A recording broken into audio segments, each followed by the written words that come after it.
नमस्कार। आप सभी का अभिनंदन है, स्वागत है। हमारे साथ जुड़ी है अंजलि। बहुत बहुत धन्यवाद, बहुत बहुत आभार। कम से कम एक यजमान तो मेरे साथ है।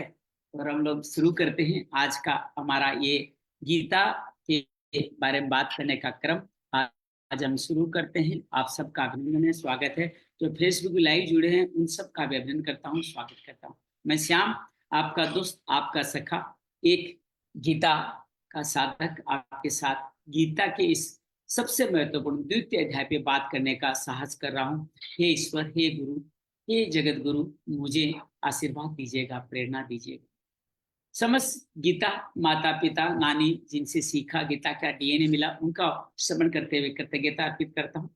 जिन संतों की वाणी से इस गीता को जाना, गीता प्रेस गोरखपुर स्वामी राम सुखदास जी, यथार्थ गीता स्वामी अलगदानंद जी, श्री श्री रविशंकर जी, इन सब के द्वारा गीता का प्रसाद पाया। जो जैसा जितना समझ में आया अपनी मति अनुसार मैं कहने का प्रयास कर रहा हूँ। कोई गलती हो तो क्षमा कीजिएगा, मुझे गाइड कीजिएगा। अच्छा लगे तो लोगों को भी सुनाइएगा। आइए द्वितीय अध्याय सांख्य योग पे बात करते हैं।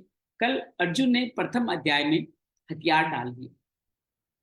अर्जुन विषाद, हम सबके जीवन में भी इसी तरह से विषाद जीवन का हिस्सा बनता रहता है। अपने जीवन में हम लोग इसी तरह से काम करते करते रुक जाते हैं, काम कर नहीं पाते। तो अनुराग अर्जुन कौन है? अनुराग ही अर्जुन है। हमारे हृदय में राग जब ईश्वर के प्रति हो जाता है तो अनुराग कहते हैं।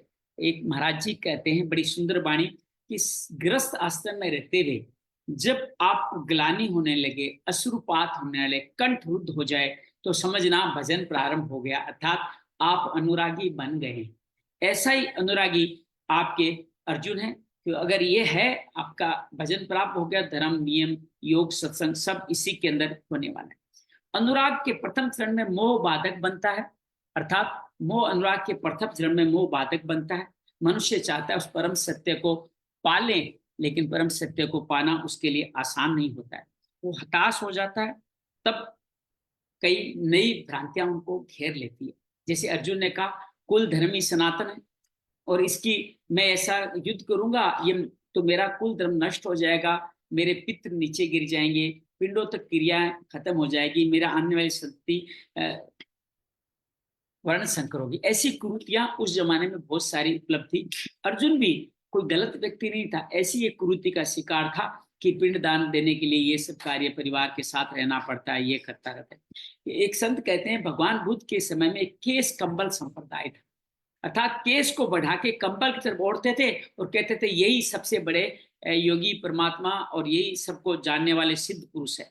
इसी तरह गोवर्तिक होते थे, गाय की तरह रहते थे, कुकुरवर्तिक होते थे, कुत्ते की तरह रहते थे। ये सब भ्रांतियां ही तो थी। तो हमें इनसे बचने के लिए भगवान के पास जाना है, भगवान अभिशुद्ध देंगे। तो अर्जुन ने 4 तर्क प्रस्तुत किए। पहला कि मेरे युद्ध करूंगा तो मेरा सनातन धर्म नष्ट हो जाएगा, वर्ण संकर पैदा होगा, पिंडों तक क्रिया लुप्त हो जाएगी और हम लोग कुलक्षय अर्थात परिवार की नाश का कारण बनेंगे। अब दूसरे अध्याय में चलते हैं जहां संजय इसकी बात की कार्यक्रम को आपके सामने रखा और अब भगवान का भी प्रवेश हमारे इसमें होने वाला है जिसके बारे में हम लोग जानने वाले हैं। तो आइए द्वितीय अध्याय में प्रवेश करते हैं।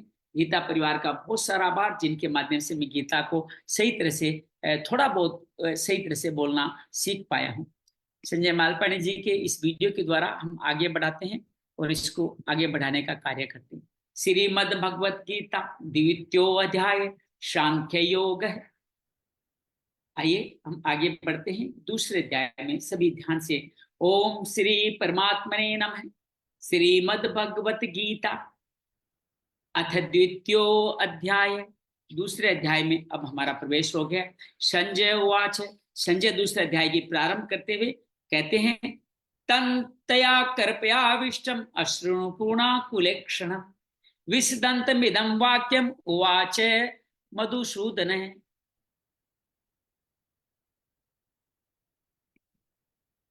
तो संजय कहता है दूसरे अध्याय के प्रारंभ करते हुए, संजय जो बात कह रहा है उसको हम समझने का प्रयास करें कि करुणा से व्याप्त अश्रुपूर्ण नेत्रों में व्याकुल नेत्रों से संजय ने अर्जुन के प्रति मधुसूदन, जो मधुसूदन मद का विनाश करने वाले, अर्जुन में मद आ गया, उसका विनाश करने वाले भगवान ने ये वचन किए। मद का विनाश करने का तो उनका नाम मधुसूदन का। अब भगवान क्या कहते हैं, आइए सुनते हैं। श्री भगवान उवाच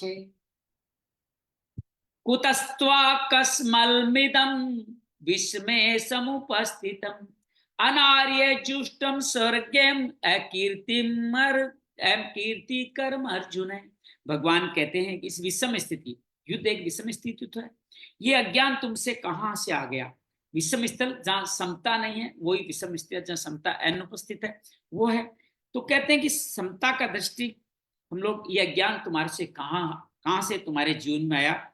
क्योंकि अर्जुन तो अपने आप को ज्ञानी समझ रहा है, सनातन धर्म की रक्षा करने के लिए कटिबद्ध है। तो क्या सनातन धर्म की रक्षा करना अज्ञान है? जी हाँ, भगवान कृष्ण कहते हैं अगर नहीं जानते हो किसी चीज को तो उसकी रक्षा करना भी अज्ञान है। जब उसको जाना ही नहीं तो उसकी रक्षा किस तरह से कर पाओगे। तो भगवान कहते हैं न तो स्वर्ग देने वाला है न अनार्य है, आप आर्य नहीं रहेंगे। आर्य वही है जो धर्म संस्कृति पे चले। जुष्टम सर्वज्ञम, स्वर्ग से भी नहीं देने वाला है, न ये अकीर्ति अर्थात कीर्ति भी नहीं देने वाला, जो तुम जिस तरह के संशय पैदा कर रहे हो। और भगवान बड़ा स्पष्ट कहते, आगे स्पष्ट करते हुए कहते हैं कलेप्यम समंगम पार्थ नेतव्य युपपद्यते क्षुद्रम हृदय हृदय दौर्बल्यं त्यक्तोत्तिष्ठ परंतप। भगवान कहते हैं, बड़ा सुंदर शब्द यहाँ यूज करें, क्लेब्यम। क्लेब्यम कहा गया नपुंसक को, कि हे अर्जुन नपुंसकता को प्राप्त नहीं हो। क्या अर्जुन नपुंसक था? क्या आप पुरुष हैं? केवल पुरुष हैं तो करते ही हैं, वे नपुंसक कैसे हो गया? किसान भी तो रात दिन खेत पसीना करके खेती करता है, कोई व्यापार से पुरुषार्थ करता है, कोई पद का दुरुपयोग करके भी पुरुषार्थी बन जाता है। जीवन पुरुषार्थ करने पर भी खाली हाथ जाना पड़ता है। स्पष्ट है कि ये पुरुषार्थ नहीं है। शुद्ध पुरुषार्थ है आत्मदर्शन। हृदय का दुर्बल हो जाने से आप नहीं कर पाते। तो इस तरह से बहुत सुंदर तरह से भगवान कहते हैं नपुंसक वो है जो हृदयस्थ आत्मा को नहीं पहचानता। जो पुरुष स्वरूप स्वयं प्रकाश उत्तम आनंद युक्त और अव्यक्त है, उसको पाने का प्रयास करना ही पुरुषार्थ है। यही हमारा धर्म है। तो अर्जुन, तू नपुंसकता को मत प्राप्त हो, तो ये तेरे योग्य नहीं है। हृदय की क्षुद्र क्षुद्रम हृदय दौर्बल्यम, हृदय की ये जो संकीर्ण दुर्बलता है उसको तुम त्याग करके युद्ध का खड़ा हो जा। किसका त्याग करे? आसक्ति का। त्याग तो तिष्ठ परंतप है, आसक्ति का त्याग करे। अर्जुन ने, अब अर्जुन अभी मान थोड़ी रहा है, एक बार में कैसे मान जाएगा अर्जुन? अपने ही, हम लोग कई बार जब संशय में आते हैं तो अपनी समस्या को बार बार अलग तरीके से बताते हैं। तो अर्जुन भी यहाँ अपनी समस्या को बार बार कह रहा है। अर्जुन अब दोबारा कह रहा है, 3-4 श्लोक में अपनी बात दोबारा कहेगा। अर्जुन उवाच कथम कथम विश्वमहम संख्ये द्रोणम च मधुसूदन इसु भी प्रतियोत्स्यामि पूजाहार वरिशोदनम। हे भगवान, अहंकार का समन करने वाले, हे मधुसूदन, मैं पिता में भीष्म आचार्य द्रोण को, दोनों का नाम लिया है, ये सब मेरे गुरु, इनका बाणों से कैसे युद्ध कर सकते? ये दोनों ही तो मेरे लिए पूजनीय, पूजाहार वरिशोदन है, दोनों ही पूजनीय है। द्वैत द्रोण है, ईश्वर मैं अलग ईश्वर अलग, और भ्रम ही भीष्म है। इनके साथ जब तक हमारा भ्रम है तब तक ये द्वैत बना रहेगा, और हम अपने को अपने परिवार के साथ मिला करके ही मानेंगे और इन्हीं को पूज्य मानकर इनके साथ ही चलेंगे। साधन के पूर्ति का हो जाएगा तो गुरु न चेला, पुरुष अकेला। तब गुरु भी नहीं है, चेला भी नहीं है, पुरुष अर्थात ईश्वर, परम प्राप्ति होगी ना ईश्वर के द्वारा, तो ईश्वर अकेला रह जाए। श्री शंकराचार्य जी अपने आत्मषष्टक में बड़ा सुंदर कहते हैं, आत्मषष्टक में, न बंधुन मित्रं च गुरुर्नेव शिष्य चिदानंद रूप शिवोहम शिवोहम। अर्थात कहते हैं कि एक समय आएगा, उसके बाद परम आनंद में जब विलीन हो जाओगे तब न बंधु है, न मित्र है, न गुरु है, न शिष्य है क्या? तुम्हारा अपना स्वरूप जो ईश्वर का ही प्रतीक है। अर्जुन और भी बहुत कुछ कहता है, बड़े सुंदर भाव में कहना चाहता है, आइए सुनते हैं।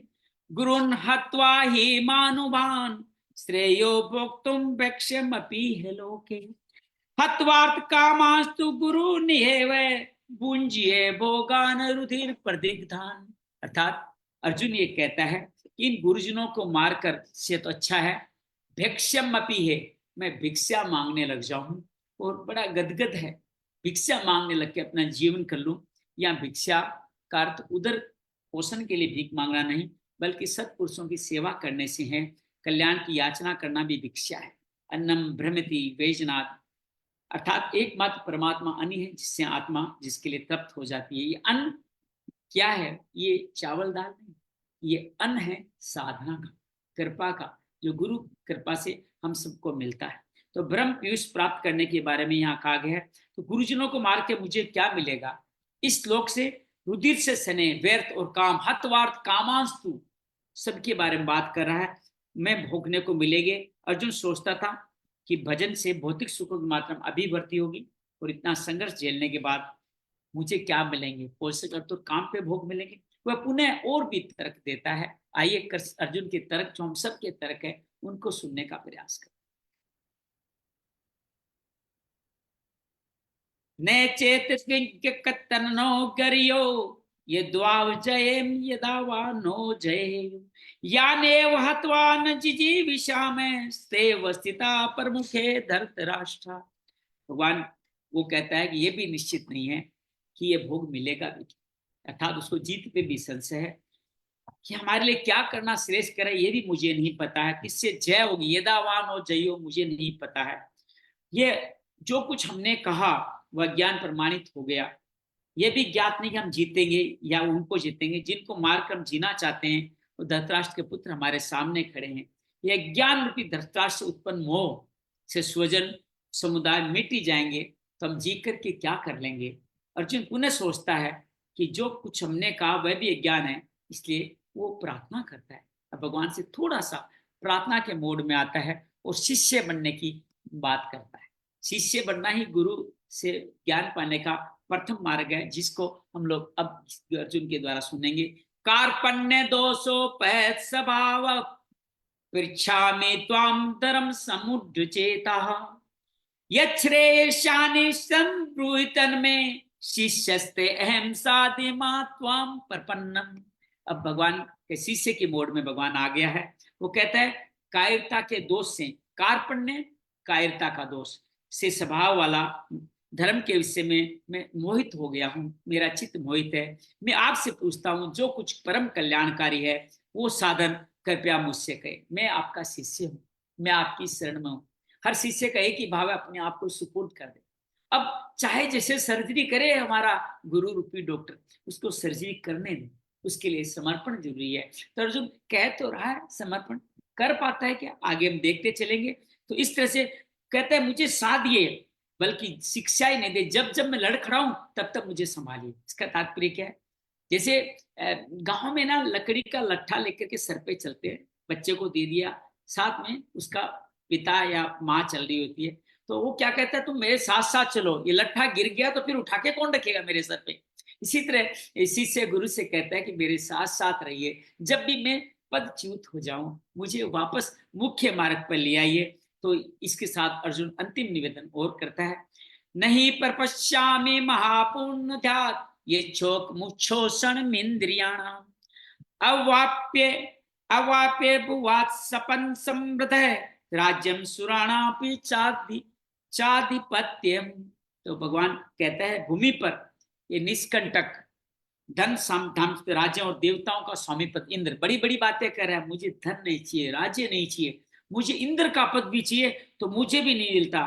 ये इंद्रियों को मेरा सुख सुखा रहा है, इंद्रियों को संकीर्ण कर रहा है। जो शोक है कि मैं अपने ही प्रेमियों को मारने के बोला हूं, तो ये शोक जब बना हुआ है तो मैं इन सबको लेके क्या करूंगा?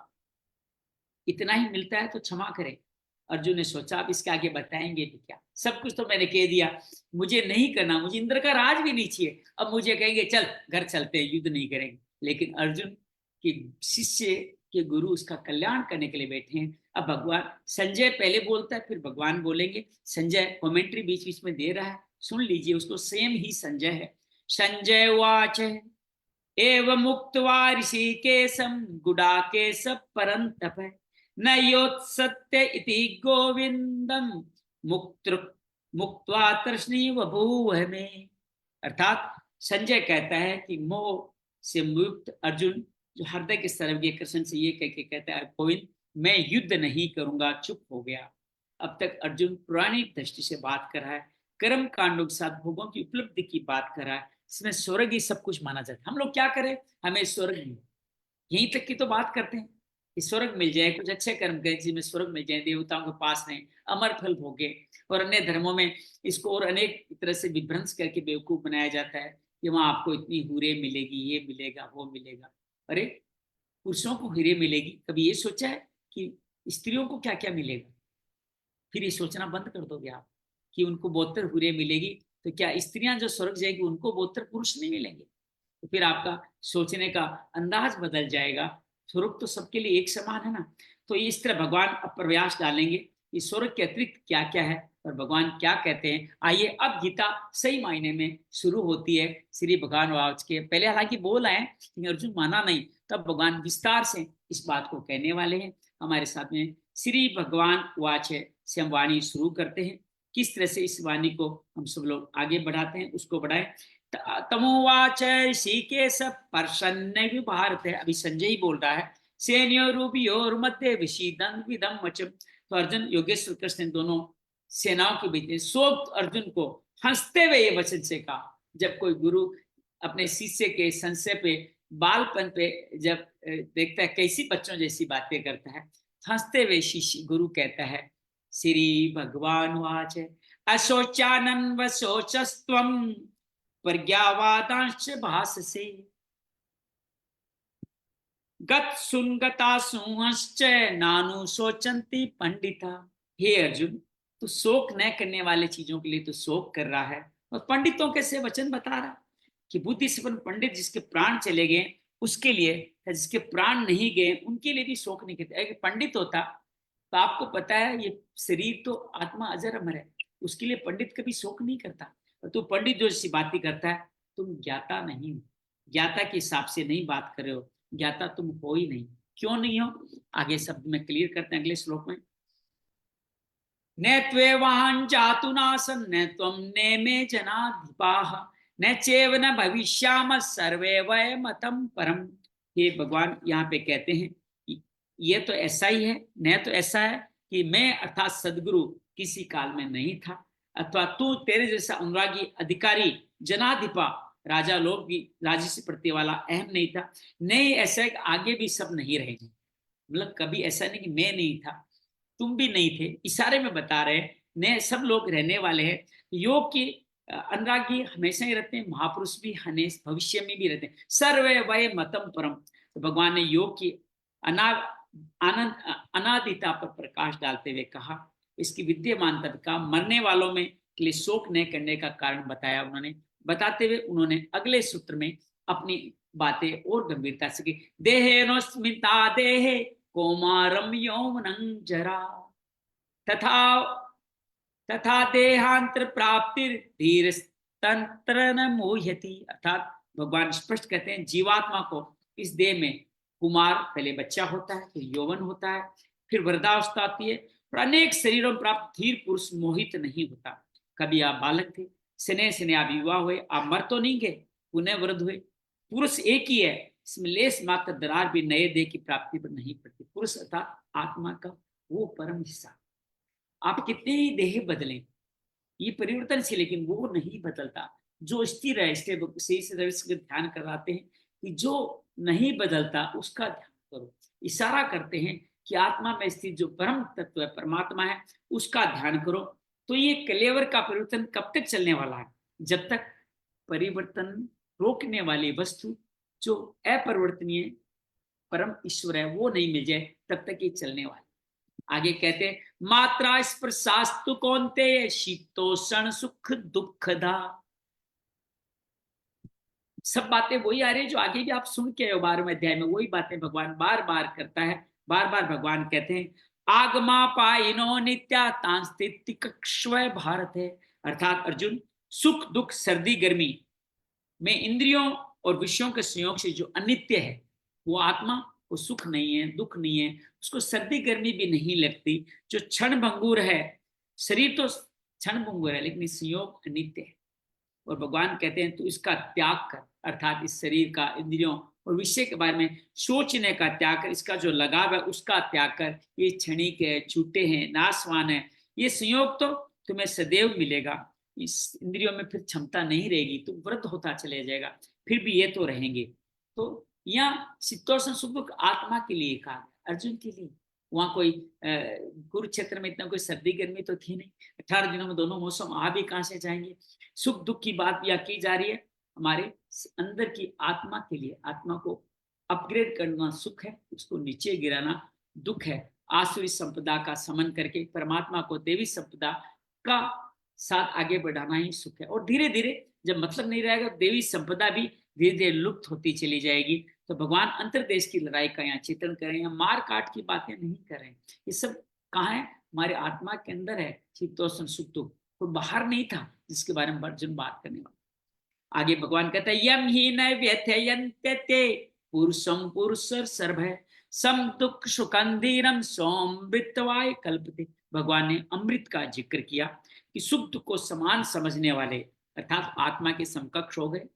पुरुष की इंद्रियों विषय के संयोगों से जो व्यथित नहीं होते, व्यथंतते नहीं व्यथित होते, वो मृत्यु से परे अमृत तत्व की प्राप्ति करते हैं, उसके पाने योग्य हो जाते हैं। ये अमृत तत्व है क्या? ईश्वर के साथ मिल होके जन्म मरण के सिलसिले से मुक्ति पाना। अमृत, अमृत को कोई पीने वाली चीज मानते हैं जो अमर कर देती है, नहीं।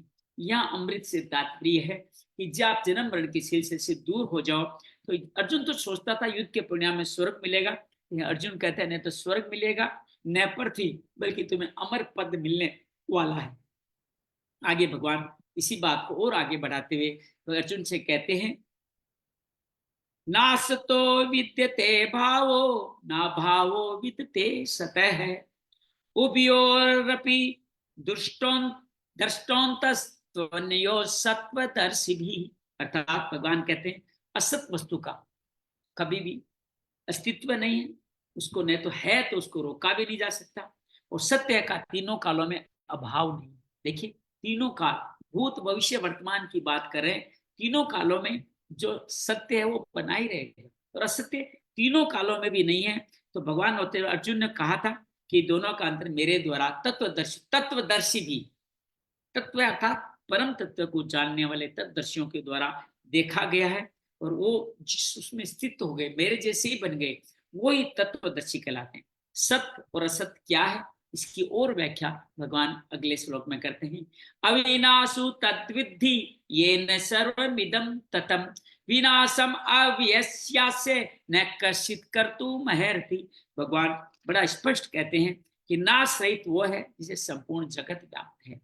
इस अव्यवश्य अविनाशी का विनाश करने में कोई समर्थ नहीं है, किंतु उस अविनाशी अमृत का नाम क्या है, वह कौन है, वो अमृत कौन देने वाला है, अर्थात भगवान तत्वदर्शियों का या अपना या सत्य को जानने वालों का परिचय दे रहे हैं अगले श्लोक में। अंतवंत इमे देहा नित्यस्योक्तास शरीरण अनासीनो परमेयस्य तस्माद्युतस्व भारत। अविनाशी अप्रिमेय, देखो 3-4 नाम लिए अपने लिए, अविनाशी अप्रिमेय नित्य स्वरूप, और यही आत्मा है। आत्मा के सभी शरीर नाशवान कहे गए हैं, ये आत्मा ही अविनाशी है। हे भरतवंशी अर्जुन, तो युद्ध कर, आत्मा ही अमृत है, आत्मा ही अविनाशी है, जिसका तीनों कालों में नाश नहीं होता। अर्थात सत्य की परिभाषा क्या थी? आत्मा ही सत्य है। सनातन क्या है? आत्मा ही सनातन है, इसीलिए हम सनातन धर्मी। सनातन किसी धर्म विशेष का नाम नहीं है, हम आत्मा के अनुयायी है, आत्मा के लिए में परमात्मा को ढूंढते हैं। हम सब में आत्मा है, इसलिए हम सब में सत्य है। तो आत्मा ही सत्य है, उसका अस्तित्व है। तो शरीर नाशवान है, इसलिए तू युद्ध कर। ये आदेश से अर्जुन स्पष्ट कर देता है कि किस तरह से हमें युद्ध करना है, उसके बारे में बात करते हैं। एक बार फिर बता दूं, अनुराग ही अर्जुन है, और अनुराग के लिए इष्ट सदैव रथी बन करके तैयार होते हैं, उसका सखा की तरह मार्गदर्शन कर रहे हैं। तो ये जब तक ये सर्वथा निरोध नहीं हो जाएंगे संस्कार, तब तक अंतिम संस्कार का विलय नहीं हो जाएगा, तब तक ये शरीर रहेगा। इसके लिए भगवान कृष्ण ने इसको निष्काम कर्म योग की भी संज्ञा दी है। अब भौतिक युद्ध मारकाट का समस्त नहीं करता, जातीय विजातीय प्रवृत्तियों का युद्ध है, अंतरदेश में ही ये होने वाला है। तो अब आत्मा की बात सत्य है, जिसको आत्मा कहा गया, उस आत्मा का एक परिचय 8-10 श्लोक में भगवान हमें देने वाले हैं। उसमें कई श्लोक आप अच्छी तरह से जानते भी हैं। ये एनम वेति हंतारम यश्चैनम मन्यते हतम उभो तो न विजानी तो नायम हंती न हन्यते, अर्थात ये आत्मा को मारने वाला जानता है, जो इस आत्मा को मरा हुआ समझता है, वो दोनों ही व्यक्ति आत्मा को नहीं जानते। क्यों? आत्मा ने तो मरती है, न इसको मारा जा सकता है। और भगवान अगले काल जय श्लोक में इसको बहुत क्लियर कर देते हैं, बहुत सुंदर। न जायते मृते वा कदाचित् अन्याय भूत्वा भविता वा न भूये, अजो नित्य शाश्वतोयम पुराणो न हन्यते हन्यमाने सरे। न जायते मृये, अर्थात ये आत्मा न तो किसी काल में जन्मता है, न किसी मरता है, न ही वस्त्र बदलता है। ये आत्मा होकर, क्योंकि केवल वस्त्र ही तो बदलता है, अर्थात इस शरीर से दूसरे शरीर में जाना। हम अपने कर्म के हिसाब से जो कमाई करी है, उस आपका जीवन में, उस वस्त्र में ये आत्मा आपके कर्म संस्कारों को लेकर चली जाती है। तो आत्मा अन्य कुछ होने वाला है, यह अजन्मा है, नित्य है, शाश्वत है, पुरातन है। ये सब बातें पुराणों से पातन से बना है। तो भगवान इस तरह से बात करते हैं, आप कौन है? हम सब लोग क्या? सनातन धर्म के अनुयायी। बार बार यही कह रहे हैं, सनातन और आत्मा एक दूसरे के पास। लेकिन उस जमाने में कई लोग सनातन धर्मी भी कई कुरीतियों के शिकार थे, उनमें से किसी एक का अर्जुन भी शिकार रहा।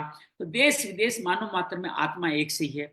विश्व में कोई भी आत्मा को पाने की स्थिति का प्रयास करता है, उस पर चलने को प्रयास करता है, सनातन धर्मी है। चाहे वो अपने को ईसाई कहे, मुसलमान कहे, यहूदी कहे। देखिए सनातन धर्म की कितनी बृहद परिभाषा है। जो इस आत्मा को पहुंचने का प्रयास करता है वो सब सनातन धर्मी है।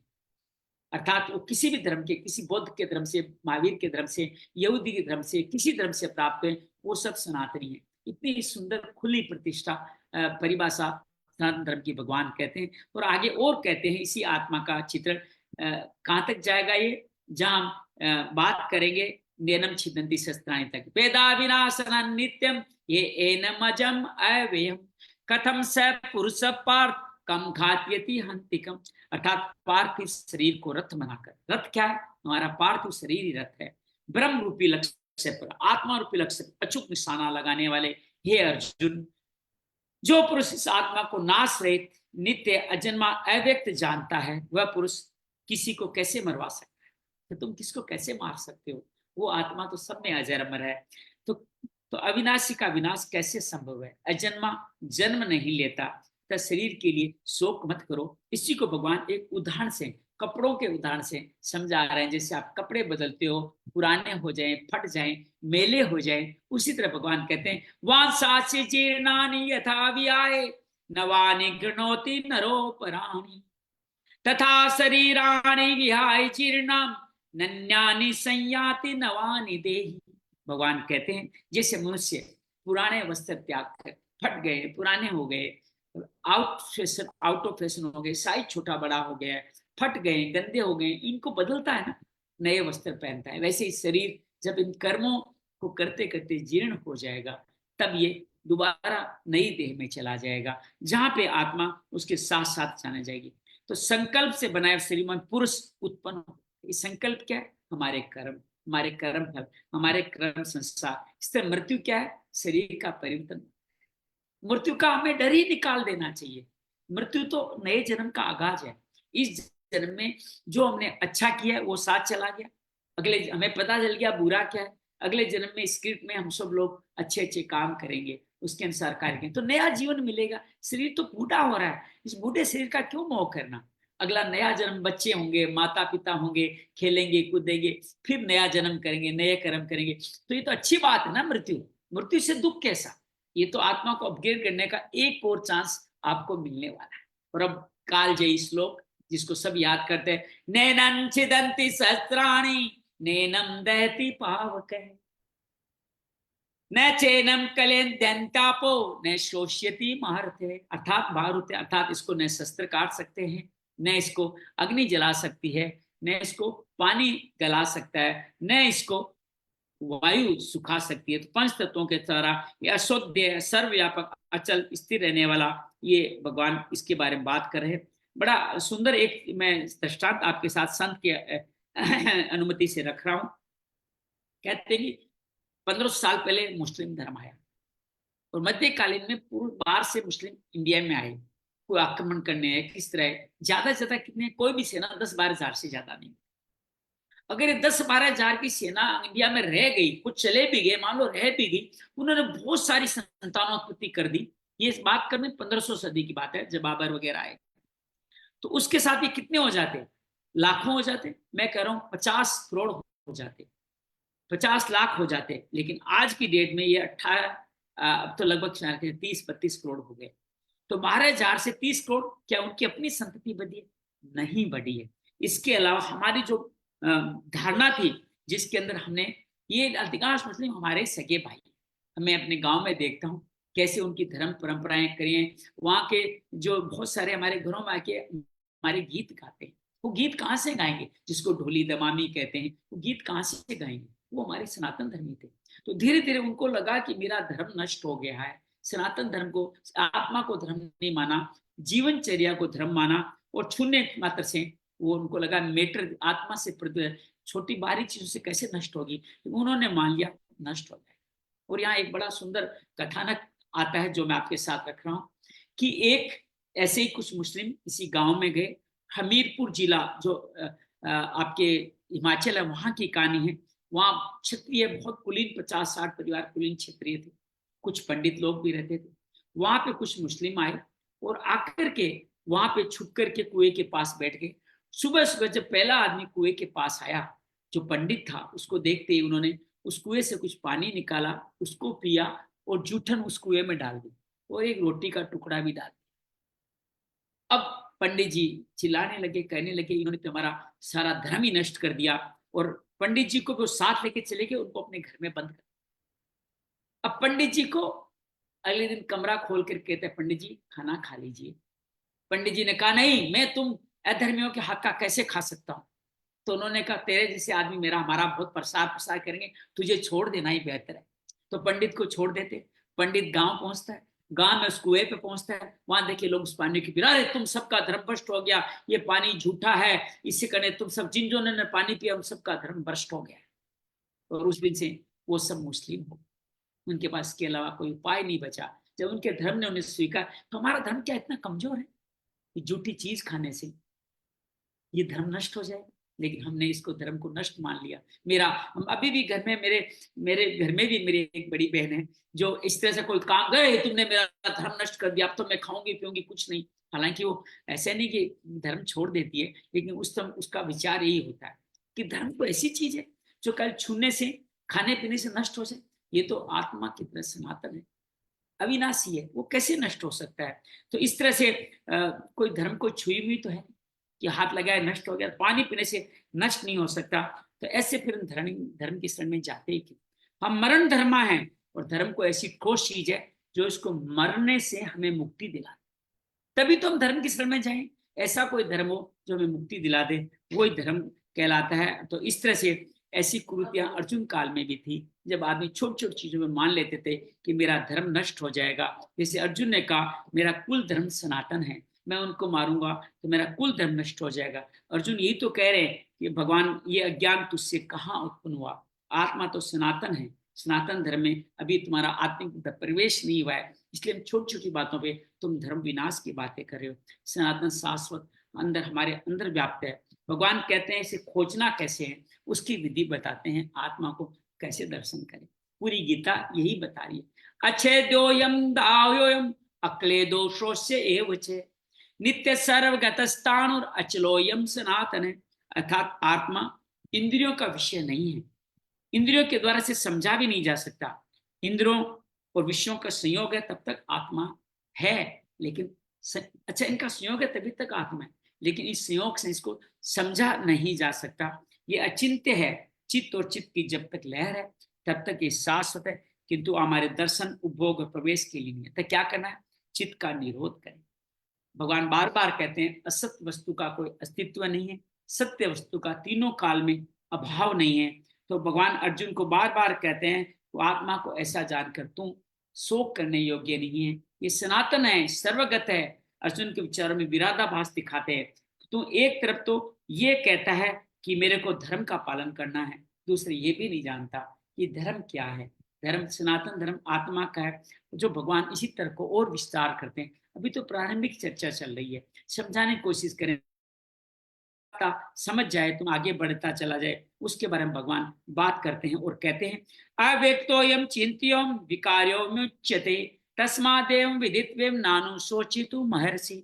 अर्थात भगवान कहते हैं कि तुझे ये किस तरह से कार्य तुम्हारे अंदर किस तरह से तुमने सोचा, उसके बारे में भगवान कहते हैं आत्मा अचिंत्य है, इसके बारे में तुम सोचना ही बेकार है।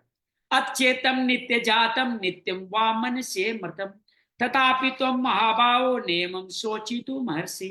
इसको सदैव तुम जन्म लेने वाला, इसको सदैव जन्म लेने वाला, सदा मरने वाला माने, तब भी तुझे शोक नहीं करना चाहिए। क्यों नहीं करना चाहिए? जात से ही ध्रुवो मृत्यु ध्रुवं जन्म मृत्युश्च तस्मा तस्माद परिहार्यर्थे न तुम सोचितु महर्षि। अर्थात भगवान कहते ऐसा भी मान ले कि जन्म होने वाले को निश्चित मृत्यु है, मरने वाले का निश्चित जन्म सिद्ध होता है, तो भी बिना उपाय वाले इस विषय में तू शोक क्यों कर रहा है, जिसका कोई इलाज नहीं। मरना का कोई इलाज है क्या? तुम नहीं मारोगे तो क्या ये अमर हो जाएंगे? इनको फिर भी तो मरना है, तो फिर तू शोक क्यों करना है? तो एक शोक करके अन्य दुख को क्यों आमंत्रित कर रहा है? तो इनका मरना रोक सकता है तो बता, मरना रोक नहीं सकता तो फिर उसी के प्रति शोक क्यों कर रहा है? और भगवान और कहते हैं अव्यक्तादीनि भूतानि व्यक्त मध्यानि भारत अव्यक्तानि दिनान्येव तत्र का परिदेवना। अर्थात भगवान बार बार ये कहते हैं किस तरह से ये कार्य करेगा। भगवान कहते हैं संपूर्ण प्राणी जन्म से पहले हम सब क्या है, बिना शरीर वाले, और जन्म के बाद भी क्या होगा, बिना शरीर के होंगे। जन्म और मृत्यु के बीच बिना शरीर वाले क्या हुआ, आत्मा, और बाद में भी क्या होंगे, आत्मा ही होंगे। बीच का जो पीरियड है जब हम शरीर धारण करते हैं, तभी वही एक शरीर है जहां पर हम दिखाई देते हैं शरीर के साथ में। तो इस परिवर्तन के लिए वेद की चिंता क्यों करते हो? इस आत्मा को देखता कौन है? आइए आत्मा को किस तरह से देखते हैं संत, उसके बारे में बात करता है। आश्चर्यवत पश्यति कश्चिदेनम आश्चर्यवदवती तथैव चान्ये आश्चर्यवचेन मन्ये शृणोति श्रुत्वापेन वेदन चेव कश्चित। भगवान कहते हैं कि इस आत्मा को तत्वदर्शी देखा और एक इसकी दुर्लभता पे प्रकाश डालते हुए कहते हैं कोई बिरला महापुरुष जो इस आत्मा को जो देख पाता है वो आश्चर्य की तरह देखता है, सुनता नहीं है, प्रत्यक्ष देखता है। तो कोई महापुरुष आश्चर्य इसके तत्व को भी कहता है। आश्रम वचेन मन्ये शृणोति, सुनता नहीं है, देखता है, और इसी को ही कहता है, जिस तत्व को कहता है वही यथार्थ है। तो कौन कर सकता है? बिरला सागर, जिसने अपनी आत्मा को ब्रह्मा तक पहुंचने के पार है। कोई सुन करके भी इस आत्मा को नहीं जान सकता, क्योंकि साधन पार नहीं लगाता, साधन को करने से पार लगने वाली है। तो आप लाख ज्ञान की बातें सुने, बाल की खाल निकाल दें, लालायित रहे, फिर भी मोह बड़ा प्रबल है। थोड़ी बाद में आप संसारिक व्यवस्थाओं में लिप्त हो जाएंगे।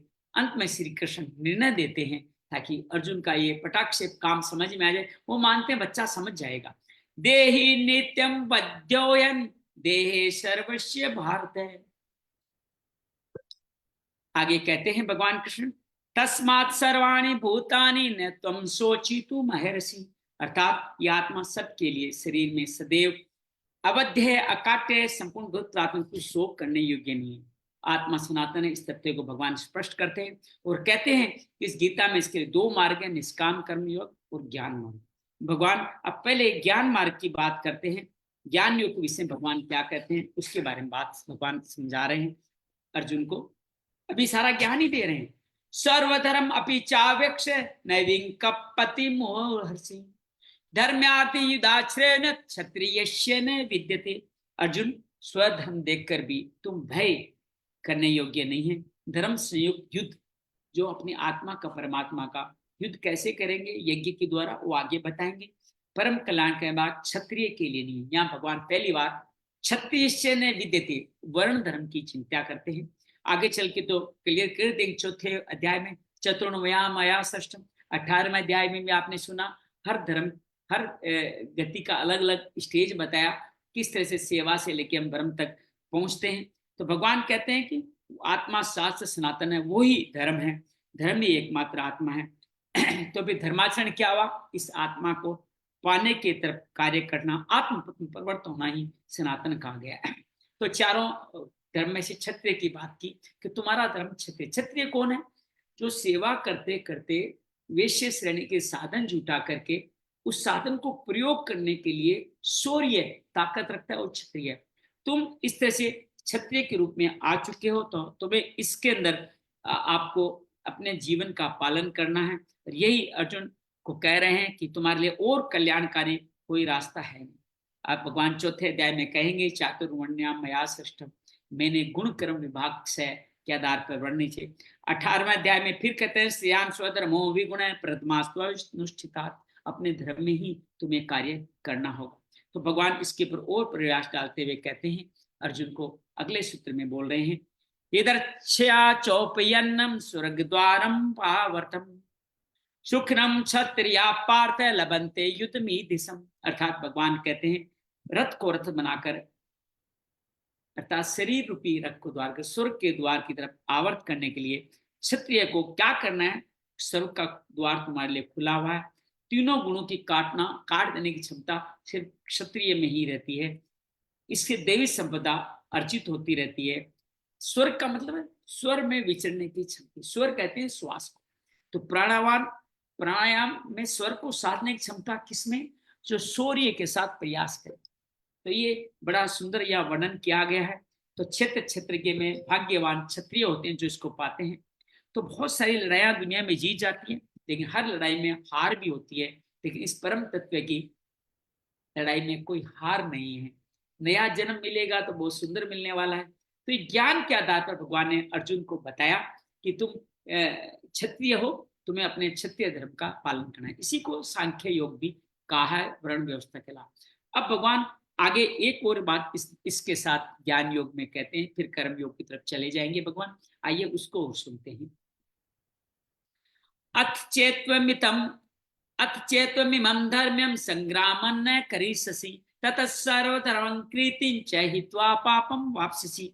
अगर इस धर्म संग्राम अर्थात शाश्वत जो सनातन परम धर्म परमात्मा विशेष के युद्ध अगर तू नहीं करेगा तो अपने स्वधर्म से तू च्युत हो जाएगा। अर्थात तेरा स्वधर्म क्या है? संघर्ष करने की क्षमता ही, क्रिया में परिवर्तन होने की क्षमता को रोक लेगा तो अब कीर्ति को प्राप्त हुआ। भगवान कहते हैं कि तू अगर नहीं करेगा तो अर्जुन तो कहता था मेरी कीर्ति बढ़ेगी कि मैंने पूरे संसार को बचा लिया। भगवान उल्टी बात कहते हैं, अगर ये युद्ध नहीं करेगा तो तेरी कीर्ति कम हो जाएगी, लोग तेरी आलोचना करेंगे और इसी अपकीर्ति पे ताकि डर के युद्ध करने लग जाए। अभी सांख्य योग के माध्यम से समझा रहे हैं कि अपकीर्ति पे कैसी अपकीर्ति होगी, उसमें भगवान प्रकाश डालते हुए कहते हैं अकीर्तिंचापि भूतानि कथयिष्यन्ति ते अव्यया संभावितस्य चा कीर्तिर्मरणादतिरिच्यते। भगवान कहते हैं कि बहुत काल तक तेरी इस कायरता को, अकीर्ति का कथन होगा। आज भी जो महापुरुष, जो जिनको ऋषि मानते, उन्होंने भी जीवन में थोड़े थोड़े कर्म, एक एक कदम गलत उठा लिया, उनके बारे में आज भी चर्चा होती है। विश्वामित्र के बारे में चर्चा होती है, उन्होंने युद्ध उठा लिया, अस्त्र उठाया था। पराशर के बारे में चर्चा होती है, अपने पत्नी को मारने का अपने पुत्र को आदेश दे दिया था। निमि श्रृंगी ने भृंगी कर डाली। ये बहुत सारी कहानियां कभी अलग से पढ़ेंगे। तो इन सब का नाम आज भी उनमें गणना होती है कि उन्होंने गलत कार्य किया। ऐसे अर्जुन तेरी भी ये गलत कार्य में चर्चा होगी। धर्म का विचार करने के बाद भी तुम इस साधना में नहीं बढ़े तो तुम्हारी अपकीर्ति मरणादति रिच्यते, ये मरने से भी ज्यादा अधिक। इससे ज्यादा कोई क्या कहेगा कि तुम काम नहीं करोगे, अकीर्ति फैलेगी, वो भी तो मरना है। तो इससे अच्छा तो युद्ध करते हुए मर, स्वर्ग को प्राप्त होगा। भगवान आगे और क्लियर करते हैं, भयाद्रणा तु प्रतम मस्यन्ते त्वाम महारथा येषांच तुम बहुमतो भूत्वा यस्यसि लाघवम्। अर्थात जिन महारथियों के निभा में या महारथियों का जी तू माननीय होकर के, अभी माननीय है अर्जुन, बड़ा धनुर्धर है, तो तुच्छता को प्राप्त होगा। ये महारथी लोग भी तुझे भय के कारण युद्ध से उपराम हुआ माने के डर गया ऐसा कुछ कहने वाले हैं। तो महारथी कौन है? जो इस आत्मरथ पर महान परिश्रम के साथ आगे बढ़ते हैं, वो ही महारथ है। तो इस परिश्रम से अविद्या की ओर खींचने वाले, तुम कहाँ पे जा रहे हो? काम, क्रोध, मोह, लोभ आदि, ये सभी महारथी है। तो आपको सात्विक संपत्तियों के महारथियों की तरफ जाना है या आसुरी संपत्तियों की महारथियों की जाना है? तो तुझे बहुत सम्मान देते हैं, तुम उनकी निगाहों में गिर जाओगे, लाघवम लघु हो जाओगे, गिर जाओगे। इतना ही नहीं, भगवान उसको और कहते हैं, उसको और धिक्कारते हैं और कहते हैं युद्ध कर, तुम युद्ध कर। ये ज्ञान के आधार पे समझा रहे हैं। अभी ज्ञान योग सांख्य योग की बातें चल रही है, तो सांख्य योग भी कहा गया। अवाचे वादांश बहुन वदिष्यन्ति त्वाहिता निंदस्त्व सामर्थ्य ततो दुख तरन किम। वैसे लोग तेरे पराक्रम में निंदा करते हुए बहुत से नए कहने वाले वचनों को कहेंगे, तुम्हें नपुंसक, भागावा, पता नहीं क्या क्या कह देंगे। चारों तरफ से निंदा होगी, बुराइयों की झड़ी लग जाएगी, और इससे बड़ा दुख तेरे लिए क्या। तो ज्ञान तो यही है, अपने अच्छे भले बुरे को कोई समझाते। आप भी जब अपने बच्चों को समझाते हो तो यही तो कहते हो, तूने यही नहीं काम किया तो करेगा क्या जिंदगी, क्या भीख मांगेगा, ये काम तो तुझे करना ही है। ऐसे ही अर्जुन को बता रहे हैं भगवान कि तू ये काम नहीं करेगा तो तेरी बदनामी होगी, तो किस लिए नाम के लिए जीता है। और भगवान बड़ा स्पष्ट कहते हैं दुख का बड़ा क्या होगा, इसको और क्लियर करने की बात कहते हैं। हतो वा प्राप्सि सर्वं जित्वा भोक्ष्यसि महीमहे तस्मादुत्तिष्ठ कौन्तेय युद्धाय कृत निश्चय। भगवान थोड़ा सा फल भी जोड़ते हैं कि तुम अगर युद्ध करोगे, मर गए, युद्ध नहीं करा तो अपकीर्ति होगी, युद्ध करोगे तो क्या जैसा मर ही सकते हो, हार ही तो सकते हो। मरोगे तो स्वर्ग प्राप्त करोगे, अर्थात स्वर्ग में विचरण करने की क्षमता प्राप्त होगी, और वहां पे अपने कर्म फलों को भोगा के फिर एक कुलीन जन्म में तुम जन्म ले लोगे, आगे बढ़ के आ जाएगी। और अगर इस युद्ध में विजय हो गए, ये युद्ध कहाँ का है, हृदय प्रेस का युद्ध नहीं है। हृदय प्रेस का युद्ध ही तो है, ये किसी व्यक्ति विशेष को मारने का युद्ध थोड़ी है। आत्मा में परमात्मा को जाना, विजातीय प्रवृत्तियों से मुक्ति पाने का युद्ध है। तुम इस संघर्ष में जीत जाओ तो महामहिम, मेरे तुल्य। महामहिम कौन है, सबसे ऊपर। हम राष्ट्रपति को महामहिम कहते हैं, देश का सबसे बड़ा। तो भगवान कहते हैं मैं विश्व का महामहिम हूं, तुम मेरे स्थिति को प्राप्त हो जाओगे, इसलिए युद्ध करने के लिए तुम खड़ा हो जाओ। तो अर्जुन तो पहले ही कह चुका मुझे त्रिलोक का राज्य चाहिए नहीं। तो अब भगवान क्यों कहते हैं त्रिलोक का राज्य मिल जाएगा। भगवान स्पष्ट कहते हैं कि जीतोगे तो पृथ्वी पा जाओगे, हारोगे तो स्वर्ग के नागरिक पा जाओगे। अर्जुन को तो पृथ्वी चाहिए नहीं। तो ये यहाँ वर्णन अपनी आत्मा को परमात्मा में पहुंचाने का कार्य है। क्षेत्र क्षेत्र के संघर्ष में इस शरीर के द्वारा हम लक्ष्य को पूरा पा जाते हैं। तो शरीर का भी बहुत सुंदर जीवन हट जाता है, जीवन उसका सफल हो जाता है शरीर का। जिस शरीर में ये सिद्ध होता है उस शरीर को याद करते हो कि नहीं करते हो। राम को, कृष्ण को, बुद्ध को, महावीर को, इनको क्यों याद करते हो। इन्होंने जिस शरीर से मुक्ति पाई हम उसी को याद करते। इससे पहले भी इनके कई जन्म थे, उनको तो हमें पता भी नहीं, उनको याद करते ही नहीं। तो शरीर भी कौन सा याद रहेगा जिसमें आप मुक्ति पाले, जो स्वामित्व पा जाओगे। तो भगवान दोनों हाथों में लड्डू डालते हैं उसके, कि तुम युद्ध करके अगर मर गए तो स्वर्ग पाओगे, अर्थात दोबारा जन्म लेकर के इस कार्य को आगे बढ़ाओगे। और जीत गए, इस युद्ध में जीत गए तो तुम अपने महामहिम परम आत्मा को पा जाओगे। और पुनः इसी पे एक बार और बिल देते हैं। अभी भी सांख्य योग चल रहा है, ज्ञान योग चल रहा है। उसके बारे में सुख दुखे समय कृत्वा लाभा लाभो जया जयो, यस यस अपयस, मान अपमान की बात करें, सुख दुख की बात करें, भगवान सब में संभाव की बात करें। ततो युधा युजस्व नेवम पापम वापस्यसि। इसके भगवान कहते हैं सुख दुख लाभ हानि जय पराजय को त्याग कर, समान समझकर तू युद्ध के लिए तैयार हो जा। युद्ध करने से तू पाप को नहीं प्राप्त होगा, अर्थात सुख में सर्वस्व और दुख में देवत्व। कई सुंदर वाणी देखे, सुख में सर्वस्व को देखे, दुख में देवत्व को देखे। तो कहते दोनों में समभाव रखे। तुलसीदास जी कहते यस अपयस, जरा मरण लाभ तुम्हारे सब विधि के हाथ है, तुम्हारे हाथ में है ही नहीं है। तो महान परिस्थिति में और पराजय में भी देव संपत्ति में तुम्हारा अधिकार रहेगा, तो इसलिए तुम लड़ने के लिए तैयार हो जाओ। तो भगवान इस तरह से इसको तैयार करते हैं कि तुम ज्ञान के द्वारा समझाने का प्रयास करो। ऐसा भीता सांख्ये बुद्धि योगे तुम शुणु बुद्धिया युक्तो यह पार्थ कर्म बंधम प्राससी। ये बुद्धि मैंने तेरे सांख्य योग या ज्ञान योग या बुद्धि योग के संदर्भ में तुम्हारे को कही है। कौन सी बुद्धि, यही कि युद्ध कर। क्या ज्ञान दिया, युद्ध कर। ये शरीर ऑलरेडी मरा हुआ है, इसमें युद्ध से भागेगा तो अकीर्ति फैलेगी। इससे अच्छा है तो कर्म बंध से मुक्ति के लिए इस बुद्धि को अपने कार्य में युक्त कर, और जीवन में सरस्व पराजय में भी देवता है, दोनों तरफ का भाग मुझे मिलने वाला है। युद्ध नहीं करोगे तो लोग बुरा कहेंगे। तो हम सबको भी, प्राय लोगों में भ्रांति है कि ज्ञान मार्ग में युद्ध नहीं करना। भगवान ज्ञान देके करवा क्या रहे, करवा तो युद्ध ही रहे ना। करवा तो कर्म ही रहे ना। तो भगवान स्पष्ट कहते हैं कि ज्ञान मार्ग में कर्म नहीं, ये कहते हैं मैं शुद्ध हूँ, मैं चैतन्य हूँ, एम ब्रह्मास्मि, गुणी गुण बरतते हैं, ऐसे हाथ पे हाथ रख के बैठ जाओगे तो ज्ञान योग से भी मुक्ति नहीं मिलेगी।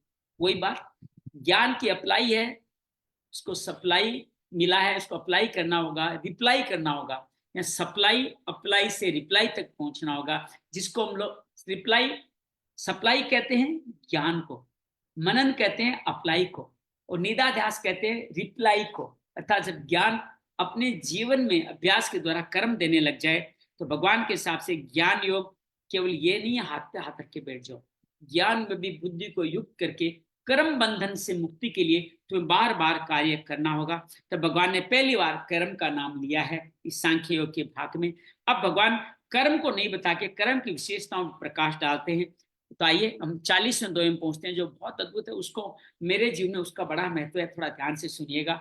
नेहाभिक्रम नाशोस्ति प्रत्यवायो न विद्यते, स्व अल्पमस्य धर्मस्य त्रायते महतो भयात्। भगवान ये कहता है इस निष्काम कर्म योग में, नेहाभिक्रम नाशोस्ति, जितना भी तुमने रास्ता तय किया है उस बीज का नाश नहीं होगा। जैसे मैंने पिछले जन्म में कुछ तो कर्म किया होगा कि 40-44 साल की उम्र में सारे व्यवहारिक जीवन को छोड़ के 8 दिन का टीचर बना और आपके साथ में गीता के बारे में बात कर रहा हूँ, बिना किसी इस भाव के लिए कौन सुन रहा है, कौन पढ़ेगा, कौन करेगा, फिर भी कर रहा हूँ। तो ये बीज ही तो है जो धीरे धीरे उचित वातावरण, गुरुओं के द्वारा, माता पिता के संस्कार के द्वारा मुक्त अपग्रेड होकर के इन बातों में मिले। नेहा भी क्रमण, इस बीज का नाश नहीं होता। भगवान बड़ी सुंदर बात करें, आप कहीं अर्जुन को भी आगे बताएंगे कि मैं पार नहीं लगा तो क्या होगा, तभी अर्जुन को यही कहेंगे कि तुम पार नहीं लगे तो भी ये बीज तुम्हारे को नए कुलीन जन्म देगा,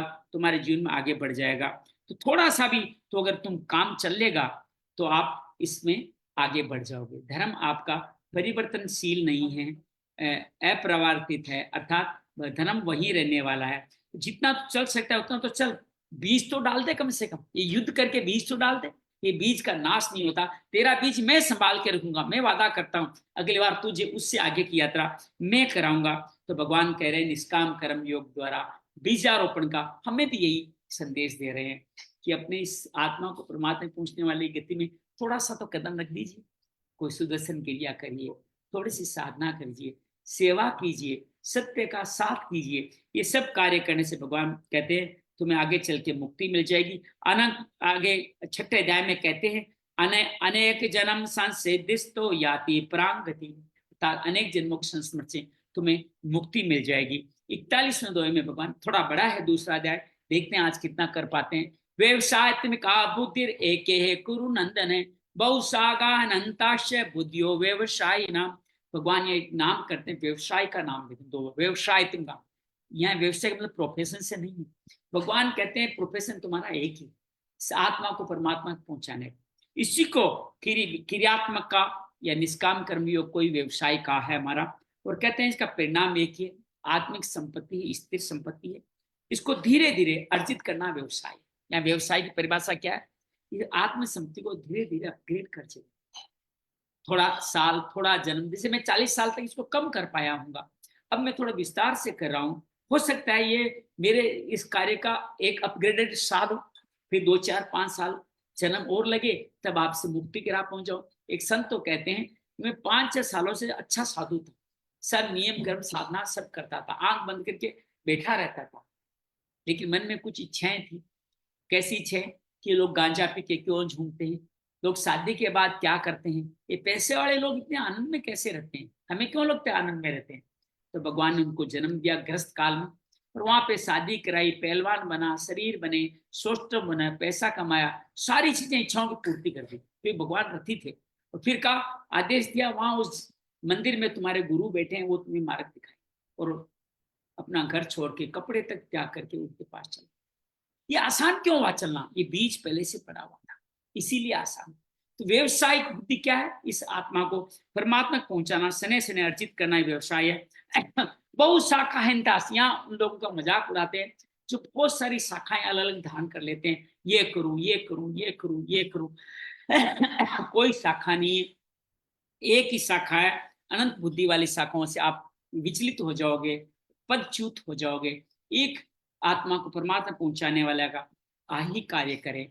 तो भगवान यहाँ पे बताने की कोशिश कर रहे हैं। अगले श्लोक में इसको और क्लियर कर, या मिमाम पुष्पिताम वाचम परवदत्ते विपश्चित है क्रिया विशेष बहुलाम भोगेश्वर्यम गतिम पते वेदवार्ताम पार्थ है। अच्छा, ये तो कर चुके ना, अगला करते हैं।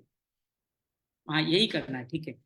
या मिमां पुष्मितां वाच प्रवद्यन्ते विपश्चित वेदवादरता पर नान्य दस्तिति वादिने। अब दूसरा श्लोक भी एक साथ लेंगे, दोनों की बात एक साथ ही कर लेंगे। कामात्मान स्वर्ग प्रा जन्म कर्म फल प्रदान क्रिया विशेष बहुलाम भोगेश्वरम गतिम प्रति। अर्थात कामनाओं से युक्त, भगवान ने क्या कहा, कामात्मन, कामनाओं से युक्त वेद के वाक्य अनुरूप स्वर्ग को ही परम लक्ष्य मान। स्वर्ग ये परम, लेकिन स्वर्ग लक्ष्य नहीं है, स्वर्ग एक पड़ाव है, जिसके बाद जन्म दोबारा लेना है, देव बन के तो भी बनाव लेना है। तो भगवान कहते हैं भोग ऐश्वर्य की बहुत सारी क्रियाएं लोग अपने इस जीवन के द्वारा प्राप्त कर लेते हैं, और फिर अनेक अनेक क्रियाओं के द्वारा दिखावटी जीवन जीते हैं, मैं ऐसा कर रहा हूँ।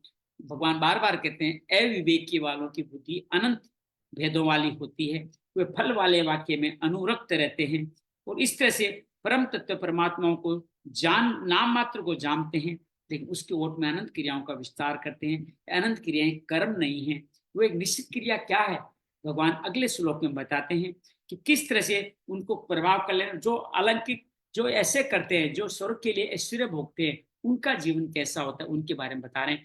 भोगैश्वर्य प्रक्षक्ता नाम तया प्रियत चेतसा।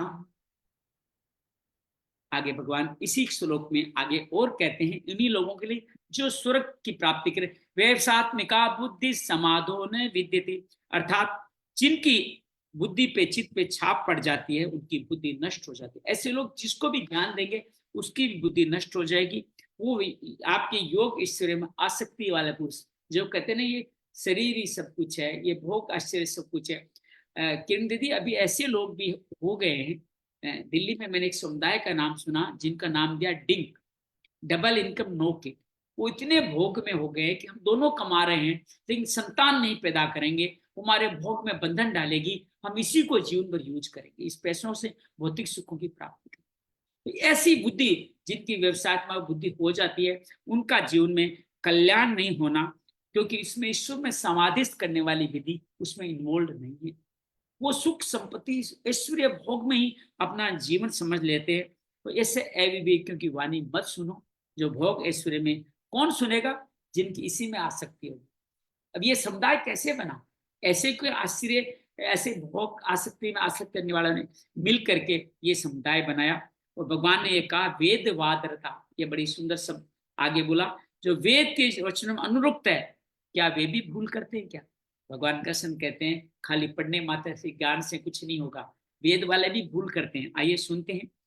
त्रिगुण्य विषया वेदा निरस्त्रे गुणियो भवार्जुन निर्द्वंदो नित्यम सत्वस्थो निरोक्षेम आत्मवान। भगवान कहते हैं त्रिगुण विषय वेदा, 3 गुण तक ही वेद प्रकाश डालते।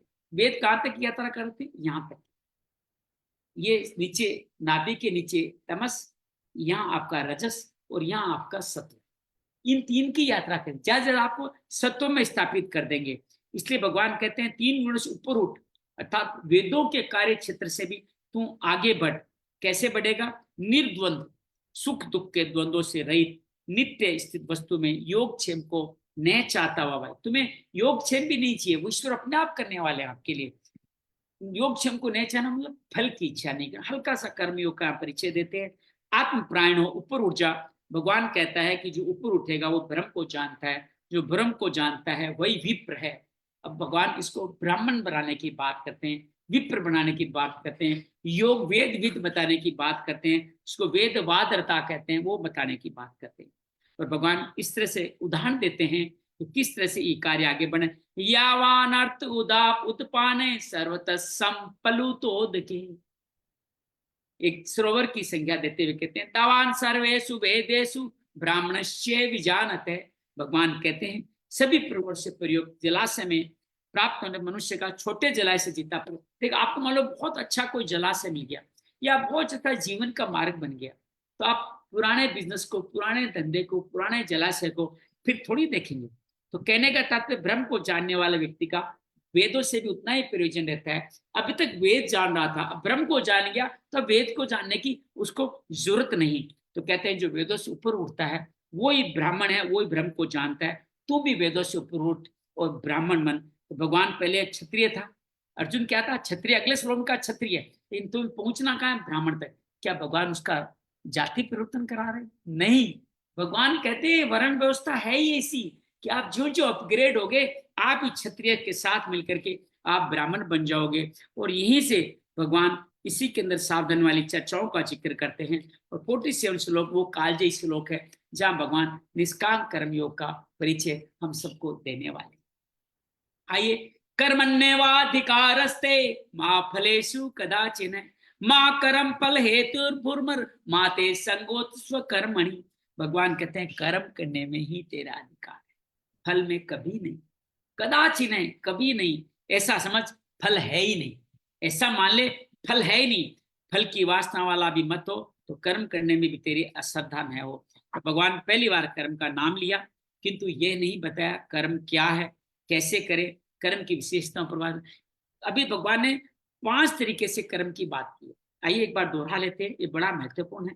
पहला भगवान ने कहा इस कर्म के द्वारा जो मेरा कर्म है, कर्म बंधन से तो छूट जाएगा। दूसरा, इसके आरंभ करने बाद बीज का नाश नहीं है, ये बीज हर जन्म में अपग्रेड होकर आगे बढ़ाता चला जाएगा। प्रकृति के पास ऐसा कोई उपाय नहीं है कि तेरे अंदर विराजित बीज को नष्ट कर दे। तीसरा, इसमें सीमित फल रूपी दोष नहीं है, ये बीज तुम्हें स्वर्ग नहीं दिलाएगा, सीधे मुक्ति की तरफ लेके जाएगा। हम सब भी मुक्त होने वाले हैं इस रास्ते पर चले। चौथा, भगवान कहते हैं इस कर्म को कार्य रूप देना ही धर्म है। इस धर्म का थोड़ा सा भी तुम्हें अगर साधन करोगे तो भय से, जन्म मरण के भय से तुम्हारा उद्धार हो जाएगा। और पांचवा, भगवान 41वें अध्याय में कहते हैं कि इसकी निश्चयात्मक बुद्धि एक ही है। क्या बुद्धि है? बहुत सी क्रिया वाले भजन नहीं करते, कुछ और करते हैं, एकमात्र परमात्मा की प्रगति के लिए कार्य करना। अभी भगवान ने ये नहीं बताया कि क्रिया कौन सी करनी है, बस कहा कि वो एक ही विधि करते हैं, एक ही क्रिया करते हैं। तो कर्म करने पर अधिकार है, फल पे अधिकार नहीं है। फल की वासना वाला मत हो तो कर्म करने अश्रद्धा भी नहीं हो, निरंतर उसी कर्म में तुम लीन रहे, तभी काम करे। एक बार फिर कहेंगे, भगवान ने अभी कर्म करने की बात की है, निष्काम कर्म योग की। ऐसा नहीं कि काम करा नहीं निष्काम कर्म हो गया, नहीं, कर्म करना है और उसके फल की इच्छा नहीं करना ही निष्काम कर्म है। इसी को भगवान समत्तम योग उचित के आधार पर दोबारा इसको बल देते हैं। एक और कालजयी श्लोक जो गीता का सारांश सार स्वरूप समझ सकते हो। योगस्थ कुरु कर्माणि संत्यक्त्वा धनंजय सिद्ध्ये असिद्ध्यो समो भूत्वा समत्वम योग उच्यते। तुम योग में स्थित हो जाओ। कैसे? आसक्ति और संग दोष को त्यागो, सिद्धि असिद्धि में समान भाव रखो, तुम समता में आ जाओगे, समत्वम योग उच्चते में आ जाओगे, तब तुम्हारा यही योग कहलाएगा। अर्थात जिसमें विषमता नहीं हो, समत्व हो, वो योग है। रिद्धियां सिद्धियां विषमता बनाती है, उन रिद्धियों सिद्धियों में तुम नहीं अटके, फल की वासना नहीं रही, तो अब इस तरह से योग पे दृष्टि रखते हुए समत्वम योग पे आगे बढ़ता जाओगे। तो परमात्मा से जो मेल कराता है वो इस समत्वम मेल है। तो इसको भौतिक स्तर पर ध्यान रखना। किस तरह? सिद्धि असिद्धि में सम, रास्ते में चलते चलते असिद्धि भी आएगी, उसके अंदर समभाव जब आप रखोगे, सिद्धियों में भटक के प्रदर्शन में लगे, भगवान पतंजलि कहते हैं सिद्धियों का प्रदर्शन करने लगे, वही रास्ता खत्म हो गया। सिद्धियां तो आएगी, हर योगी के जीवन का प्रसाद है सिद्धियां। तो यहाँ फल की बात नहीं कर, लेकिन यहाँ कहते हैं सिद्धियां आएगी, वो कह मांगना नहीं है, और आ जाए तो भी उसे निर्लिप्त रहना। तो ये बड़े सुंदर तरीके से भगवान निष्काम कर्म योग को बुद्धि योग भी कहा है। इसके द्वारा भगवान फल की वासना न करने को कहते हैं। और आगे श्लोक में कहते हैं, हम 50 तक पहुंचने का कोशिश करेंगे, आप 50-51 तक जहां तक देखने की कोशिश करते हैं। अगला श्लोक भगवान इसी को व्याख्या कर, दूरेण है वरं कर्म बुद्धि योग्या धनंजय बुद्धो शरण मन विच्छ कर्पणाम फल हेतु है। भगवान कहते हैं अवर कर्म, यहाँ बर्तन है दूरेण अवर कर्म, निकृष्ट कर्म, वासना वाले कर्म बुद्धि योग से अत्यंत हो। या निष्काम कर्म योग की बुद्धि योग क्यों कहा? क्योंकि अगर आप कर्म फल की तरफ अधिक नहीं जाते हो तो आपकी बुद्धि अच्छी हो गई है, उसको सद्बुद्धि कहते हैं। फल की इच्छा से कर्म करोगे तो वो आपकी सामान्य बुद्धि है। विशेष बुद्धि वही है जब आप कर्म फल पे इच्छा न करो। तो ये फल की कामना करने वाले कर्पण हैं, और बुद्ध की आत्मा से उदारता नहीं बदे समत्व बुद्धि योग का तुम आश्रय करो। जैसी कामना है वैसा मिल जाए तो भोगने के लिए शरीर धारण करना पड़ेगा। आवागन बना है तो कल्याण कैसा। तो कामनाओं को फलों को त्याग करने से साधक को तो भगवान कहते हैं, सिर से भी यही कहते हैं, मोक्ष की भी वासना नहीं रखनी चाहिए। मोक्ष की वासना में भी किरण जी फंस गए तो भी कल्याण में कहीं न कहीं बाधा आ गई, एक दो जन्म लंबे हो गए। ये तो स्वतः ही आने वाला है, सीढ़ियों पे नहीं अटके। तो मोक्ष तो एक से सीधा रास्ता है ना, क्या आप इस सीधे रास्ते में जाते चलोगे तो दिल्ली आ जाएगा, उसी तरह से ये सीधा रास्ता है। आप बीच में कहीं अटके नहीं, झटके नहीं। अगर काम फल की प्राप्ति में चिंतन करने लगे, व्यर्थ समय नष्ट आ गया, आप भटक गए। तो भगवान ने ज्ञान योग को भी बुद्धि योग के साथ मिला करके यहाँ कहा, बुद्धि पर समत्व भाव बनाए रखें। तो अब इस बुद्धि का करना क्या है, भगवान के साथ युक्त करना है, यही कर्म का कौशल है। बड़ा सुंदर एक और कालजयी श्लोक, बुद्धि युक्तो चाहती है उभे सुकृत दुष्कृते। बुद्धि को मेरे साथ युक्त कर, तस्मात् युजस्व योग कर्म सुकौशलम। भगवान कहते हैं बुद्धि रूपी पुरुष जिसमें समत्व बुद्धि आ चुकी है, समत्व योग भी चाहते हैं, वो शुभ और अशुभ दोनों को मेरे साथ मेरे पे छोड़ देता है। सुख भी तेरे, दुख भी तेरे, मैं किसको अपनाऊं, सभी तो तेरे हैं। किसको छोड़ूं, किसको अपनाऊं, मैं सभी को अपनाता हूं, सभी तेरे। तू भी समत्व योग उच्चते की तरफ उद्योग कर, उसकी तरफ आगे चल। यही तुम्हारे कर्मों की कुशलता को अपग्रेड करेगा।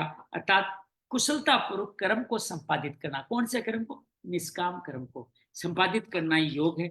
संसार में कहते हैं कि लोग दो तरह की बातें, आगे तो भगवान चार तरह की बातें करते हैं। जो कर्म करते हैं उसके लिए फल की इच्छा करते हैं, फल नहीं मिलते तो कर्म भी नहीं करते। हो रहा है ना जीवन में, जिसमें फल नहीं मिला वो कर्म नहीं करते, बार बार अपने बिजनेस व्यवसाय भी बदलते रहते हैं, लेकिन वो यात्रा उनकी लंबी हो रही है।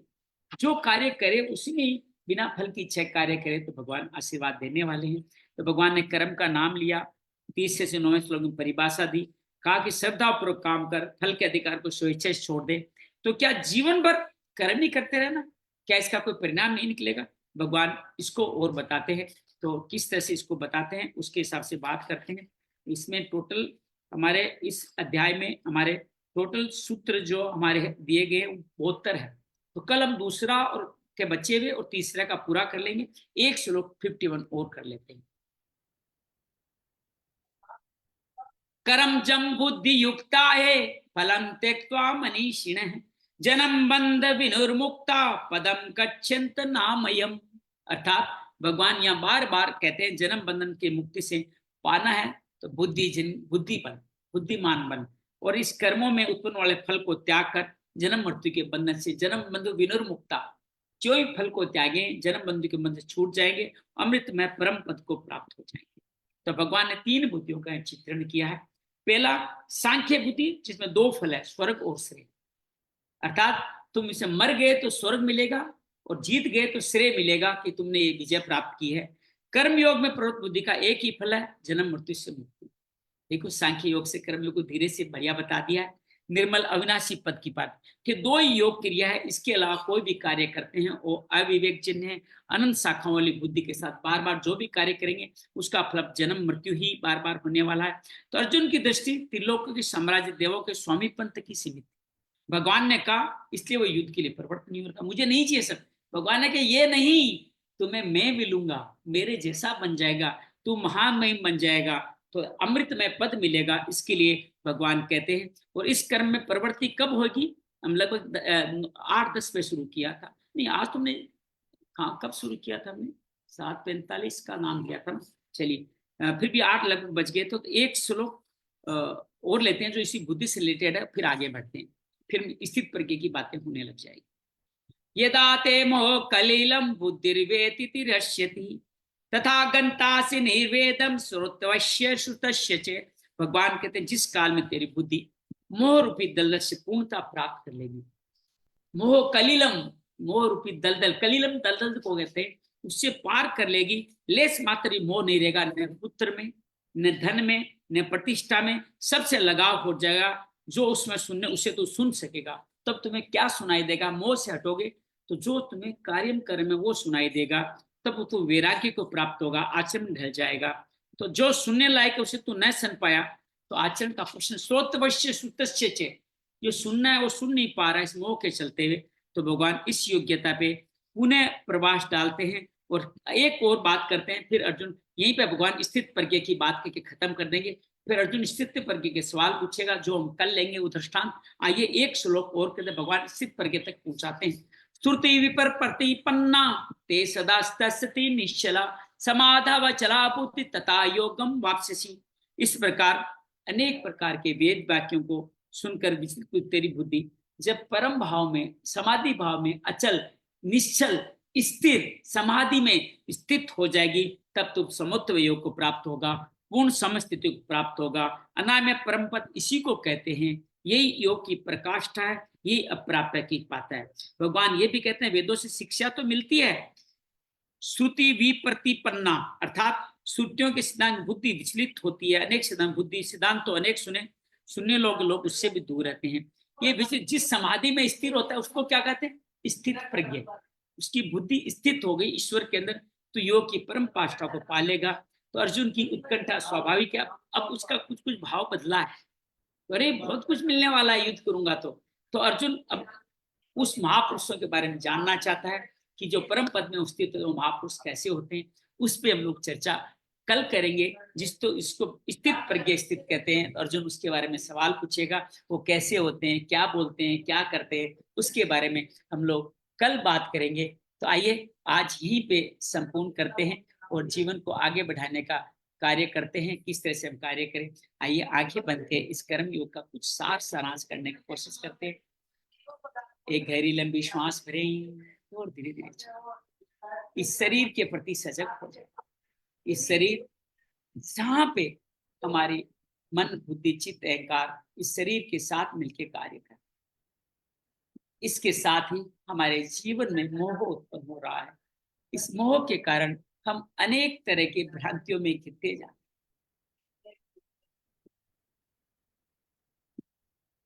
ये आत्मा जो इस शरीर का महत्वपूर्ण हिस्सा, जन्म और मृत्यु दोनों के साथ आत्मा को जुड़ा, और मृत्यु और जन्म के बीच में भी आत्मा का ही अस्तित्व।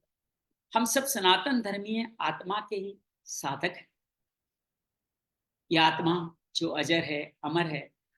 वस्त्रों की तरह हम बार बार शरीर को बदलते हैं, आत्मा निश्चित स्थिर रहती है। हम सब लोग सनातन धर्मी हैं।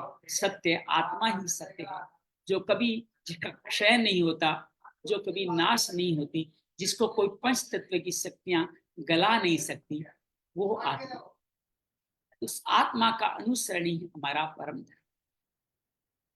अन्य वस्तुएं जिनके कारण हम सोचते हैं वो धर्म है, वो सब अधर्म है। धर्म को ऐसी वस्तु है जो हमें जन्म मृत्यु के इस आवागमन से मुक्ति दिलाए। जो धर्म किसी छोटी सी चीज के करने से नष्ट हो जाए, वो धर्म कहाँ?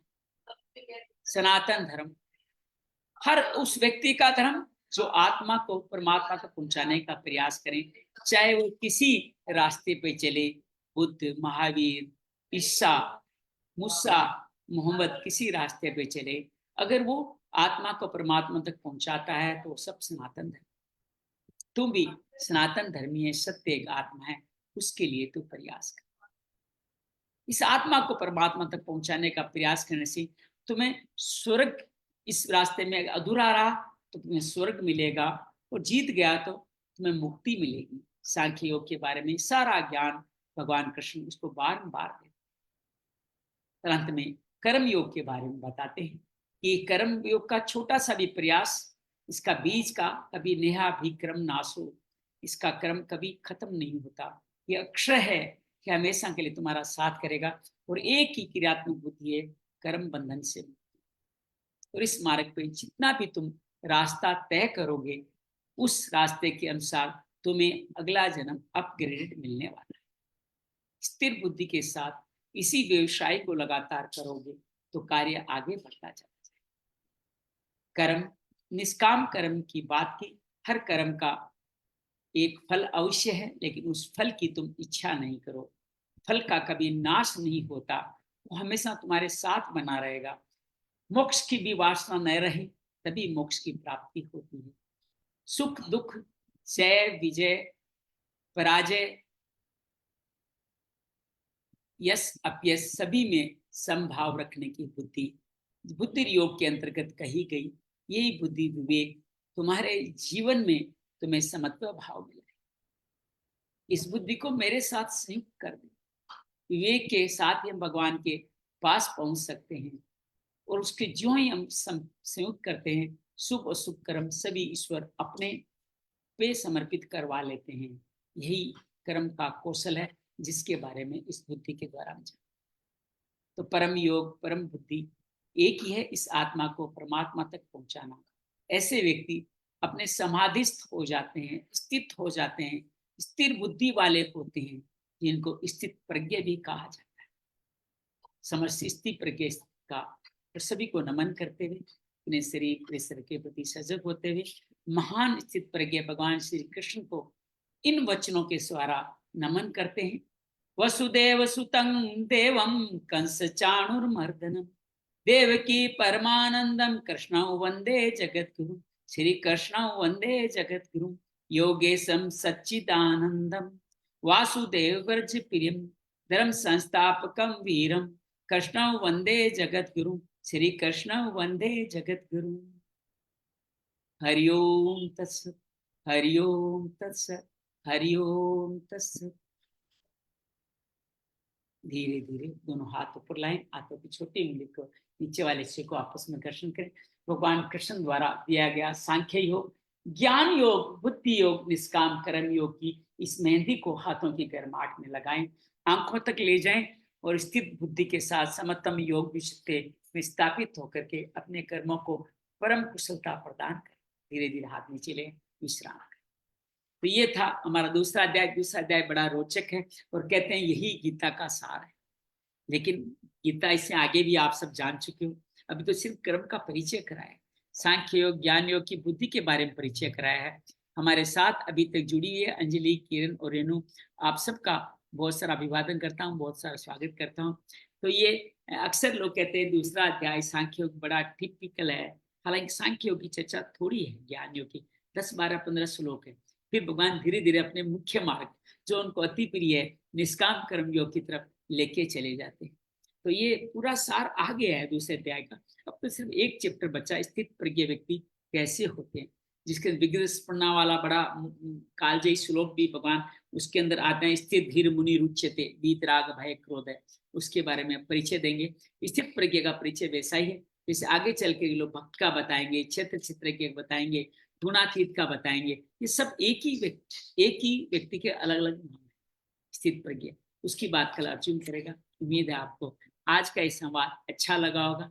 दूसरे अध्याय के बारे में बोलना आसान नहीं, गुरुओं की पानी के असर में कह पाया उसके लिए मैं उनका आभार करता हूँ और मेरे अंदर भी स्थापित हो ऐसी आप भी प्रार्थना। हम सब लोग उसी मार्ग में चले जो ईश्वर का मार्ग। बहुत सुंदर सर, बहुत अच्छा, आपका बहुत बहुत आभार। कल भी हमारा यही क्रम रहेगा, इसी लिंक से हम लोग पहले फॉलो अप करेंगे। 2 लिंक नहीं रहेंगे, कल इसी लिंक से फॉलो अप करेंगे। 7:30 से 8 पुराने वाला क्रम चालू हो गया। आज कोर्स हमारा मर्म का बेसिक खत्म हो गया। 7:30 से 8 हम लोग साधना करेंगे और 8 से लेकर 9 बजे तक हम लोग करने वाले हैं दूसरे अध्याय के बचे हुए 18 श्लोक और बाद में तीसरे अध्याय के श्लोक भी हम कल ही करने का प्रयास करेंगे। तीसरा अध्याय थोड़ा सा छोटा, दूसरा और 18वां अध्याय बड़े हैं। दूसरे अध्याय में नहीं, छोटा तो नहीं, 40, 35, 36, 43 श्लोक उसमें भी है। देखें 43 और 20 उत्तर करने का प्रयास करेंगे, हो पाए तो। दूसरे अध्याय में थोड़ा समय ज्यादा लगता है। यहाँ बात फिर मैंने कुछ तो धर्म के नष्ट होने वाली बात को थोड़ा विस्तार दिया, संत ने कहा इसलिए विस्तार दिया, अपनी तरफ से कुछ नहीं जोड़ा। बहुत बहुत धन्यवाद आपका। किरण कैसे लगा? अच्छा रहा? बढ़िया रहा? सर, इसमें जो वो बात कही ना आपने बीज वाली, उसको थोड़ा सा क्लियर कर देंगे? जो आपने कहा कि बीज कभी नष्ट नहीं होता, हाँ, वो वाला थोड़ा सा। ये किरण आप यहाँ क्यों है अभी, या मैं ये क्यों कह रहा हूँ, या मैंने हजारों लोगों को संदेश दिया उसमें किरण ही क्यों है, रेणु ही क्यों है? ये हमारा बीज का फल है। जिससे प्रकृति किसी बीज का नाश नहीं करती। आप देखिए बहुत सारे पेड़ पौधे क्या होते हैं, पंछी फल खाते हैं और बीज को फेंक देते हैं, वहां पर नया पौधा क्रिएट हो जाता है, तो बीज का नाश नहीं होता। इसी का स्वरूप भगवान ने यहाँ कर्म फल के रूप में दिया है। हमने इस रास्ते पे थोड़ा सा भी चल लिया, अर्थात किसी का हल्का सा भी भला कर दिया, किसी का सेवा कर दी, थोड़ी बहुत साधना कर दी, सत्य मार्ग पर चले, ये सारे बीज है। ये सारे बीज करके आप मान लो अन्य कामों में लग गए, फिर मोह माया में फंस गए, सपोज कीजिए कुछ गलत कार्य में भी लग गए, तो भी ये बीज नाश नहीं होगा।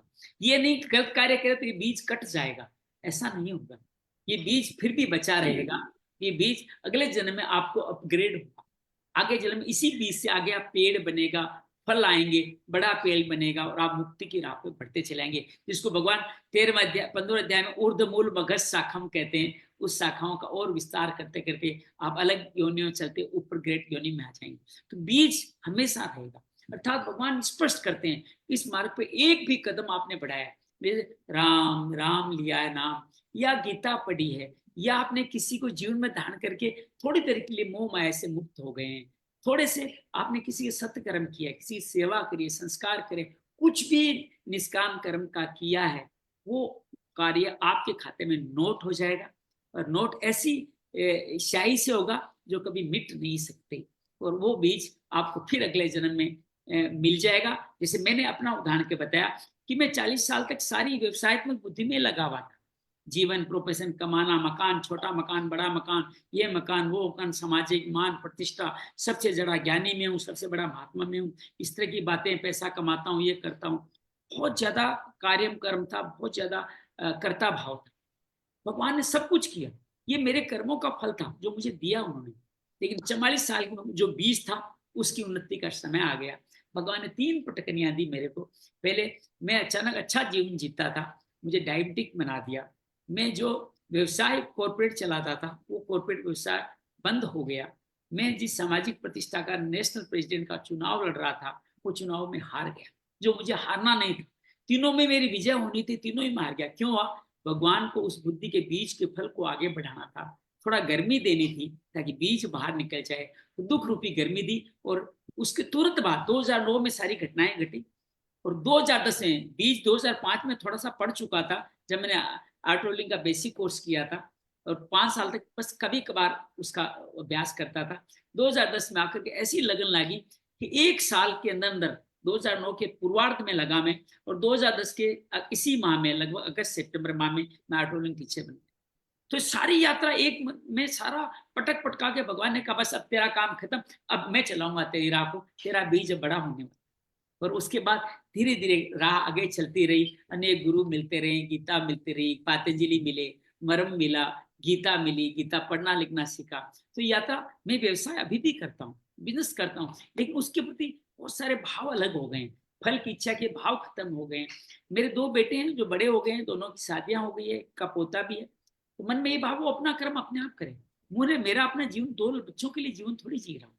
तो मैं चाहता हूँ मेरे गाँव की पैतृक भूमि है, वहां जाके कुछ जमीन पिताजी ने हम सबको दी थी, मैंने नहीं कमाई, उसमें कुछ विस्तार करूं, उसमें कुछ आश्रम जैसा बनाऊं, वहां पे कुछ और अलग कार्य करूं, अपने मातृभूमि में जाकर के वहां अपना समय बिताऊं। उसके लिए जो अर्चना कर रहा हूँ वो उसके लिए अर्चना करूं कि वो अर्चना उस कार्य में लगे। अपने जीवन यापन के लिए भी बहुत कुछ है, बच्चों के लिए भी बहुत कुछ है, मकान, धन, संपत्ति, सब कुछ। तो ये जब कर्म करने का भाव, ये निष्काम का भाव आता है, तो आप समझो बीज अब फल देने लगे। उम्मीद आप बीज के फल का समझ गए होंगे, कैसे बीज का नाश नहीं। Thank you, thank you, thank you so sir sir एक और चीज पूछनी है। जी। ये जो धर्म क्षेत्र और कुरुक्षेत्र अपने अंदर ही है, तो बिल्कुल फिर ये लड़ाई किससे है? अपने आप से? बिल्कुल हमारे कर्मों की लड़ाई है। अब देखो हमारे शरीर में आगे भगवान ने, आपने सुन लिया, अष्टाविश प्रकृति, जिसमें हमारे मन, बुद्धि, चित्त, अहंकार, ये 5 इंद्रियां, उनके 10 इंद्रियां, विषय, पंच महाभूत, ये चतुर्विश। साथ में उन्होंने कहा सजाते विजाते प्रवृत्तियां भी आपके अंदर है, अर्थात 26 दैवी संपदाएं और 6 से 7 आपकी विजातीय संपदाएं। लेकिन विजातीय संपत्तियां जब आक्रमण करके आगे बढ़ती है तो वो सजातीय प्रवृत्तियों को नीचे गिरा देती है, उनको सुप्त बना देती है, जिसको मोह माया, मद, लोभ, दम्भ, दाप, कर्म के। तो इन दोनों के बीच में युद्ध है हमारे बीच में, कि हम लोग इन दोनों अंदर, हमारे अंदर दोनों हैं, हमें इसमें किसको विजय दिलानी है, यही हमारा युद्ध है। तो हम लोग जब ऐसे सत्संग सुनेंगे, ऐसी बातचीत करेंगे, धीरे धीरे, इसको पतंजलि यम नियम कहते हैं, अहिंसा, सत्य, ब्रह्मचर्य, अस्त्य, परिग्रह, सोच, संतोष, तप, ईश्वर प्रणिधान, ये जो यम नियम है ये जीवन में धारण हो जाएंगे। ये इनके माध्यम से हम लोग देवी संपत्तियों का विस्तार करेंगे तो विजातीय प्रवृत्तियां शांत हो जाएगी, उन पर विजय पाएगी। बस ये इतना ही काम है इनका। फिर आगे का युद्ध और है, ये सारा युद्ध यहाँ तक खत्म हो जाएगा, विजातीय प्रवृत्तियों का अंत। यहाँ से फिर आगे मन बुद्धि चित्त अहंकार से फिर आप आगे की यात्रा भगवान इच्छा से आप आगे करते हैं। युद्ध हमारे अंदर ही है, ये हृदय प्रदेश का ही चित्रण है। भगवान आगे चल के इसी क्षेत्र की तो व्याख्या करते हैं, धर्म क्षेत्र कुरुक्षेत्र, और वहां क्या कहते हैं, ये शरीर ही क्षेत्र है, ये शरीर ही क्षेत्र है। और उसके 2 अध्याय बाद में इसकी देवी संपत्ति आसुर संपदा का वर्णन करते हैं।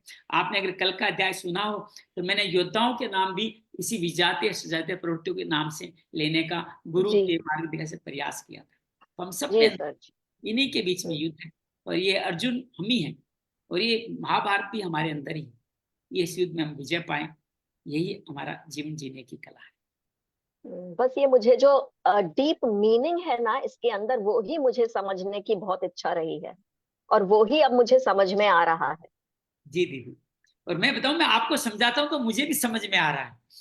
कहते हैं कि गुरु का कल्याण शिष्य करता है। शिष्य अगर रोज सवाल पूछेगा तो गुरु और नया तैयारी करके आता है, रोज आगे बढ़ने की तैयारी करता है। गुरु का अपग्रेड एक समय के बाद में गुरु के हाथ में नहीं होता, शिष्य के हाथ में होता है। वो उसके अंदर जो जो बातें कहेगा वो उसके हिसाब से गुरु का कल्याण होता जाता है। तो ये बातचीत बड़ी अद्भुत है, बड़ी सहज है। अगर थोड़े हल्का सा समझोगे तो बड़ा सहज ज्ञान है। तो हम लोग इसको युद्ध की कल्पना करें, मार काट की कल्पना करें तो बात नहीं बने। इस संकेत रूप में ईश्वर ने हमें युद्ध काल की विषम परिस्थितियों का एग्जाम्पल देके जीवन जीने का पूरा सिस्टम बताया। कैसे सनातन धर्म क्या है, उस सनातन सत्य है, उसकी प्रार्थना कर। शरीर तो मरने जाने वाला है, हम सब जानते हैं। मृतक की बेट को हम तो रोज बोलते हैं, लेकिन समझते नहीं है इस बात को। शमशान घाट तक समझते हैं, उसके बाद फिर वापस उसी मोह माया में। अलग एक अलग अनंत बुद्धि वेद का प्रयोग नहीं करना, एक ही बुद्धि, एक ही भोग, निष्काम कर्म योग, इसको परम तक पहुंचाना है। हर कर्म को वाच करें, क्या कर्म मुझे अपग्रेड करेगा या डिग्रेड करेगा।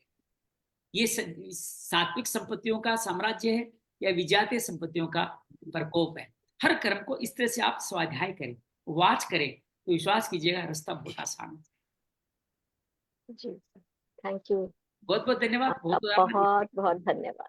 Thank you sir, thank you so much sir, thank you.